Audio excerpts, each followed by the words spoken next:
নমস্কার বন্ধুরা, অনুভার রান্নাঘরে সবাইকে স্বাগত জানাচ্ছি। বন্ধুরা, আজকে আমি আপনাদের তৈরি করে দেখাবো খুবই সহজ উপায়ে জিভে জল আনা স্বাদের কাঁচা আমের টক ঝাল আচার রেসিপি। আর সেই জন্য দেখুন বন্ধুরা, এখানে আমি নিয়েছি 1.5 কিলো কাঁচা আম। আর চেষ্টা করবেন এই ধরনের একটু টাটকা কাঁচা আমটা নেওয়ার, তাহলে কি হবে, আচারটা কিন্তু অনেক দিন যাবত পর্যন্ত ভালো থাকবে।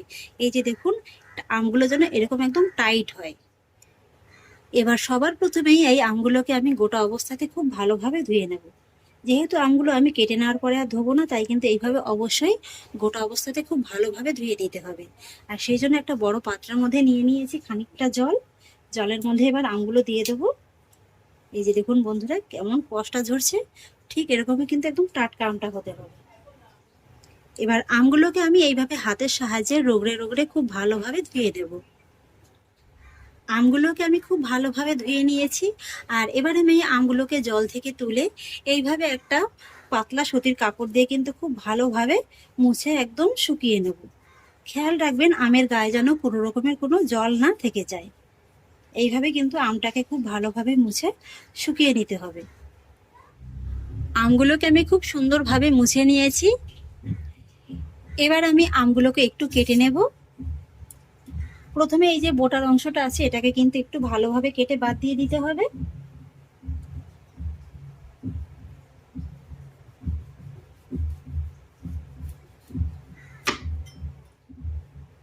আর তারপরে এই আমটাকে কিন্তু এইভাবে একটু 2 টুকরো করে নিতে হবে।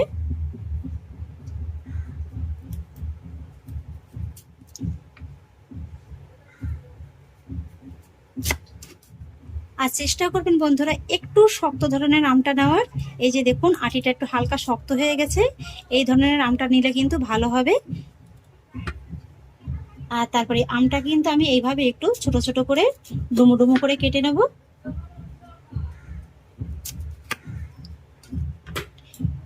এইভাবে করলে কিন্তু আমটা খুব তাড়াতাড়ি একদম নরম হয়ে যাবে। এই যে, আর আমের আটির গায়ে যে একটা পাতলা একটা স্কিনের মতো আছে না, এটা কিন্তু অবশ্যই ফেলে দেবেন। এটা থাকলে কিন্তু আচারটা খুব বেশি দিন ভালো থাকবে না।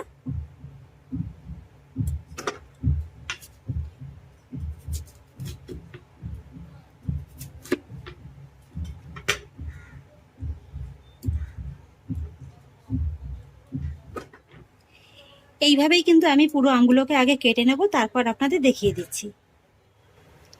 পুরো আমগুলোকে আমি কেটে নিয়েছি। আর প্রায় প্রত্যেকটা আমকে কিন্তু আমি এইভাবে একটু ইকুয়াল করে কেটে নিয়েছি। দেখে নিশ্চয়ই বুঝতে পারছেন যে প্রত্যেকটা আমই কিন্তু সমান সমান আছে। আর এবার আমি আমের মধ্যে মাখিয়ে নেব লবণ আর হলুদ।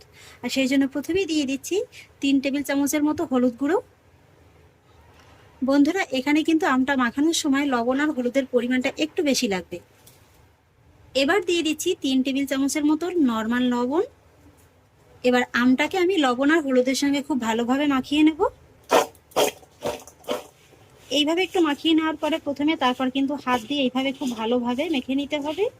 আর খেয়াল রাখবেন হাতটাও যেন শুকনো থাকে, হাতে যেন কোনো রকম জল ভাব না থেকে যায়।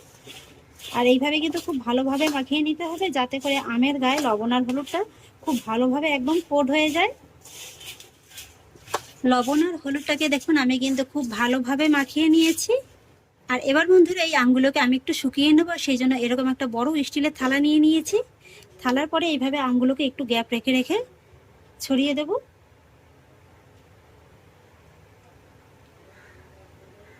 বন্ধুরা, এই আমগুলো যখন আপনারা রোদে শুকাবেন না, তখন কিন্তু কোনোভাবেই কাঁসা পিতলের থালাতে শুকাবেন না। যদি সম্ভব হয় এরকম স্টিলের প্লেট, সবচেয়ে ভালো হয় যদি আপনারা পাথরের প্লেট পান। আর তাছাড়া কিন্তু আপনারা সুতির কাপড়ের পরে রেখেও শুকিয়ে নিতে পারেন। আর এই আম তেলের রেসিপিটা যেদিনকেই করবেন না, একটু সকাল সকাল আসবেন, তাহলে কি হবে, বেলা শুরুর দিকেই কিন্তু আপনারা রোদটা পেয়ে যাবেন। পুরো আমটাকে আমি থালার মধ্যে ছড়িয়ে নিয়েছি। আর এই যে দেখুন বন্ধুরা, একটা থালাতে কিন্তু হয়নি, আমি আর একটা থালাতে কিন্তু এইভাবে ছড়িয়ে নিয়েছি। আর এবার আমি এই আমগুলোকে রোদে শুকিয়ে নেব 5 থেকে 6 ঘন্টার মতো। এর থেকে কিন্তু খুব বেশি শুকানোর প্রয়োজন নেই, তাহলে কিন্তু আমগুলো একদম শক্ত হয়ে যাবে।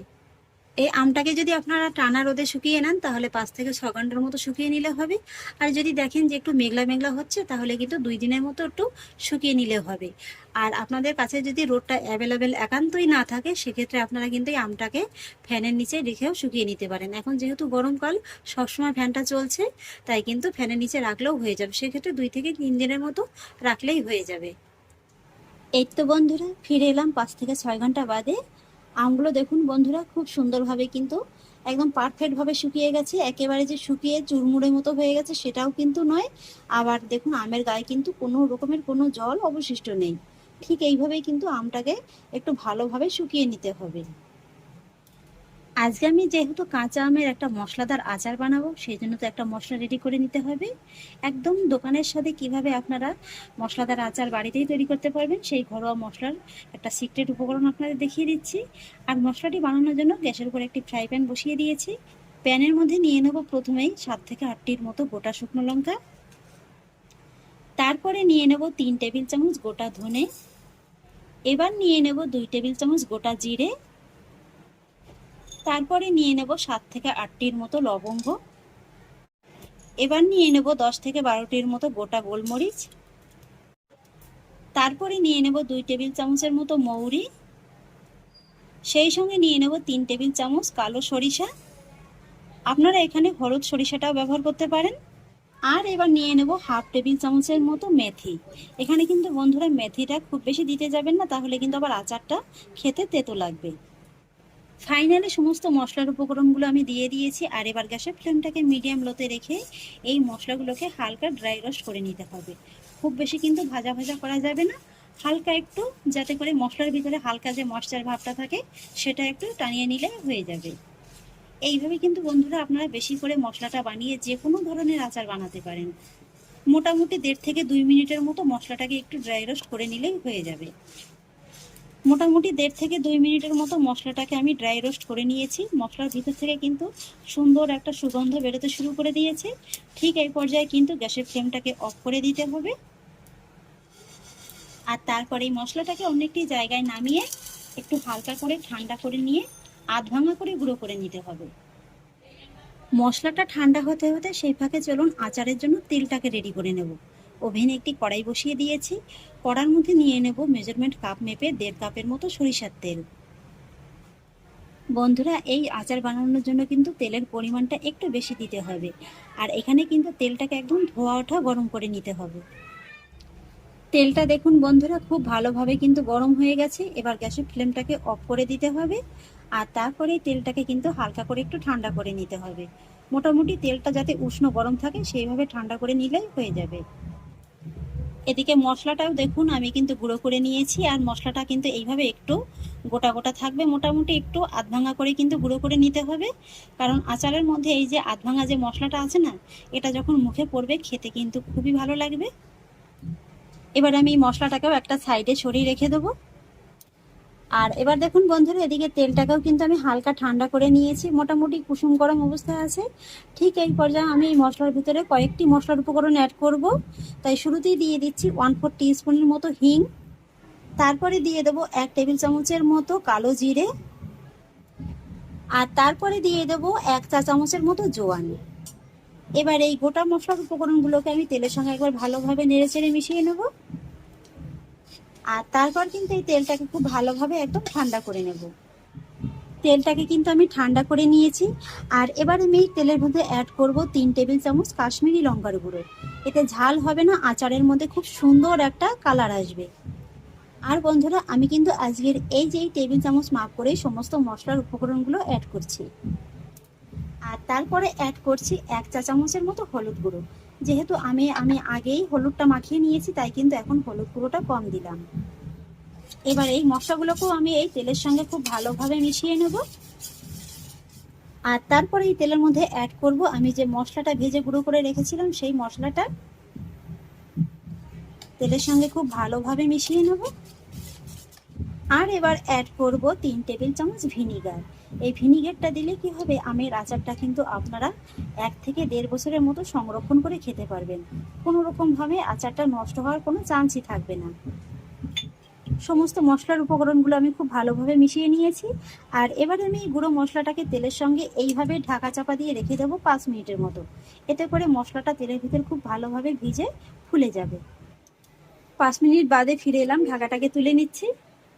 মশলাটা কিন্তু এই 5 মিনিটের ভিতরে খুব সুন্দরভাবে ভিজে গেছে। এবার আমি এই মশলার মধ্যে অ্যাড করব শুকিয়ে নেওয়া আমগুলো। মশলার সঙ্গে খুব ভালোভাবে নেড়েচেড়ে মিশিয়ে নেব। আর এবার সবশেষে এই আচারের মধ্যে অ্যাড করব 1 চা চামচের মতো লবণ। শুরুতেই লবণটা দিয়েছিলাম, সেই আন্দাজ করেই কিন্তু লবণটা দেবেন বন্ধুরা। আর এই আচারে কিন্তু লবণের পরিমাণটা একটু বেশি দিতে হবে। এই লবণটা কিন্তু ভিনিগারের মতো আচারটাকে অনেক দিন পর্যন্ত ভালো রাখতে সাহায্য করে। আর বন্ধুরা, আমি আজকের এই আচারে ঠিক যতটা পরিমাণে ঝাল দিয়েছি, আপনারা কিন্তু আপনাদের স্বাদ বুঝে ঝালের পরিমাণটা বাড়িয়ে কিংবা কমিয়ে দিতে পারেন। লবণটাও খুব ভালোভাবে মিশিয়ে নিয়েছি। আর তারপর সবশেষে এই আচারের মধ্যে আমি অ্যাড করব আবারও 1/2 কাপের মতো সরিষার তেল। এই তেলটাকেও কিন্তু আমি খুব ভালোভাবে গরম করে একদম ভালোভাবে ঠান্ডা করে নিয়েছি। বন্ধুরা, এই আচারে তেলের পরিমাণটা যত বেশি হবে ততই কিন্তু খেতে ভালো লাগবে। আর এবার আমি আচারটাকে এইভাবে ঢাকা চাপা দিয়ে রেখে দেবো 1 ঘন্টার মতো। 1 ঘন্টার মধ্যেই দেখতে পাবেন যে আচারটা কিন্তু বেশ খানিকটা মজে গেছে। তবে এই শুরুর দিকেই কিন্তু আচারটা খুব ভালোভাবে মজবে না। এইভাবে কিন্তু আচারটাকে যতদিন রাখবেন ততই কিন্তু ভালোভাবে মজবে। 1 ঘন্টা বাদে এবার ঢাকাটাকে তুলে নিচ্ছি। এই যে দেখুন বন্ধুরা, আচারটা দেখতে কতটা লোভনীয় লাগছে। এবার এই আচারটা কিভাবে আপনারা 1 থেকে 1.5 বছরের মতো সংরক্ষণ করে খেতে পারবেন সেই পদ্ধতিটাই দেখিয়ে দিচ্ছি। আর সেই জন্য দেখুন বন্ধুরা, এখানে নিয়ে নিয়েছি এরকম একটা আমি কাচের বয়াম। এই ধরনের যে কোনো কাচের বয়ামের মধ্যেই কিন্তু আচারটাকে রাখতে হবে। আর বয়ামটাও কিন্তু পরিষ্কার করার একটা পদ্ধতি আছে। বয়ামটাকে প্রথমে গরম জল দিয়ে খুব ভালোভাবে ধুয়ে রোদের ভিতরে কিন্তু রেখে দিতে হবে। তারপরে এই বয়ামটাকে কিন্তু খুব ভালোভাবে একদম শুকনো করে নিতে হবে। তা না হলে বয়ামের ভিতরে যদি কোনো জলভাব থাকে সেক্ষেত্রে কিন্তু আচারের ভিতরে ফাঙ্গাস ধরে যাবে। এবার আমি আচারটাকে এইভাবে একবার তেলের সঙ্গে খুব ভালোভাবে মিশিয়ে নেব।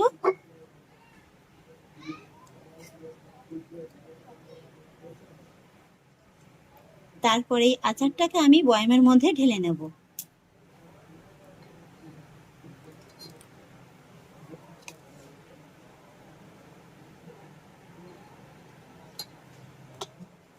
তবে এই আচারটাকে বয়ামের মধ্যে ভরারও কিন্তু একটা নিয়ম আছে। আচারটাকে কিন্তু এইভাবে একটু ভালোভাবে চেপে চেপে বসিয়ে দেবেন, যাতে করে এই আচারের ভিতরে কোনো হাওয়া না পাস হতে পারে।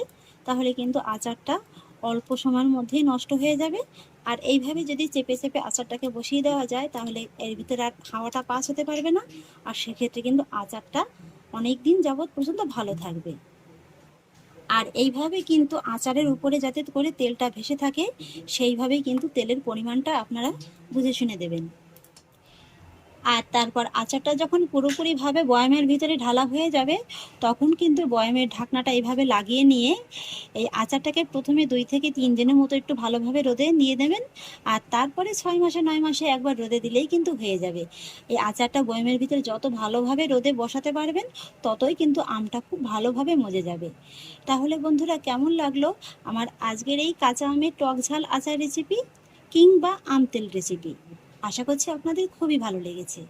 যদি ভালো লেগে থাকে তাহলে আমাকে অবশ্যই একটা লাইক এবং কমেন্ট করবেন, সেই সঙ্গে বন্ধুদের সঙ্গে শেয়ার করবেন। আর প্লিজ বন্ধুরা, যদি আমার পরিবারের নতুন সদস্য হয়ে থাকেন তাহলে একটা সাবস্ক্রাইব করে পাশে থাকা বেল আইকনটি প্রেস করে দেবেন। ফিরে আসি এরকমই পরের অন্য কোনো নতুন রেসিপি নিয়ে। সবাই ভালো থাকুন, সুস্থ থাকুন। ধন্যবাদ।